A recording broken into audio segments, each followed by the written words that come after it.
সবাইকে অনন্যাস ভেনবি কিচেনে স্বাগত। আজ বানিয়ে দেখাবো দুর্দান্ত সাথে চিকেন স্টু। একদম অন্যরকমভাবে ভিডিওটা দেখার সাথে সাথে প্লিজ একটা লাইক করে দিও। আমি কিন্তু একটা সিক্রেট মশলা ইউজ করেছি, তোমাদের পরে বলে দিচ্ছি।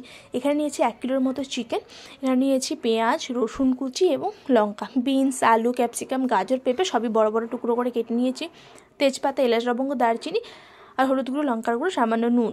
কড়াইয়ের মধ্যে তেল এবং বাটার দিয়ে সমস্ত ফোড়নগুলোকে ভালো করে ভেজে ওতে কাঁচা লঙ্কা, রসুন কুচি দিয়ে ভালো করে ভেজে নেব। যখন একটু ভাজা ভাজা হয়ে আসবে তখন ওতে দিয়ে দিলাম সমস্ত পেঁয়াজ কুচি। পেঁয়াজটাকে ভালো করে নাড়াচাড়া করে নেব। এইভাবে বাড়িতে বানিয়ে খাবেন, খেতে অসাধারণ লাগে। আর ভিডিওটা দেখার সাথে সাথে একটা লাইক, কমেন্ট এবং নতুন দেখে থাকলে প্লিজ চ্যানেলটাকে সাবস্ক্রাইব করে দিও।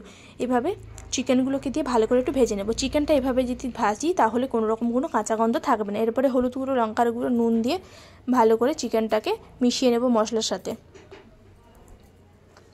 ভালো করে নাড়াচাড়া করে নেব। যখন সমস্ত মশলাটা ভালোভাবে চিকেনের সাথে মিশে যাবে তখন আমরা ঢাকা দিয়ে দেব 5 মিনিটের জন্য। ঢাকনা খুলে একটু নাড়াচাড়া করে নেব। যখন একটু জল বেরিয়ে যাবে তখন গ্যাসের ফ্লেমটাকে হাই করে মাংসটাকে ভালোভাবে ভেজে নেব। তারপর ওতে সমস্ত সবজিগুলো দিয়ে দেবো। আমি এখানে এই সবজিগুলো নিয়েছি। সবজিগুলো একটু বড় এবং মোটা করে কাটবে যাতে মাংসর সাথে সবজিগুলো সেদ্ধ হয়ে যায়, নাহলে কিন্তু ছোট কাটলে সেদ্ধ হবে না। পরিমাণ মতো নুন দিয়ে ভালো করে মিশিয়ে নেব সমস্ত মশলাটা। মেশানো আমার হয়ে যাওয়ার পর তখন দিয়ে দিলাম মটরটার সাথেও ভালো করে এবারে মিশিয়ে নেব। মেশানো হয়ে গেলে ওতে দিয়ে দিলাম পরিমাণ মতো আমি জল। আমার পরিমাণ মতো আমি জল দিয়েছি, তোমরা যতটা রাখবে ততটা জল দেবে। তারপর 10 থেকে 15 মিনিট ঢাকা দিয়ে দেবো। এবার এতে দিয়ে দেবো টমেটো এবং ধনেপাতার ডাঁটা। ধনেপাতার ডাঁটা কিন্তু ফেলাবে না, ধনেপাতার ডাঁটাতে কিন্তু খুব সুন্দর ফ্লেভার থাকে। আমরা পাতাটা পরে ইউজ করব।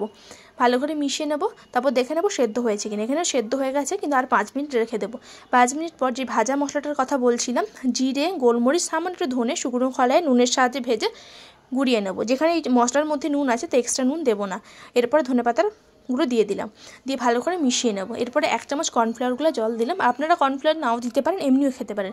এরপরে মিশিয়ে নেব। মেশানো আমার হয়ে গেল। এখানে সবার শেষে এখানে দিয়ে দেব লেবু। লেবুটা কিন্তু অবশ্যই দেবেন, খেতে দারুণ লাগে লেবুটা দিলে। কিন্তু ভালো করে লেবুটা মিশিয়ে নিলে তৈরি হয়ে যাবে আমাদের গরম গরম চিকেন স্টু। ভিডিওটা দেখার জন্য সবাইকে ধন্যবাদ।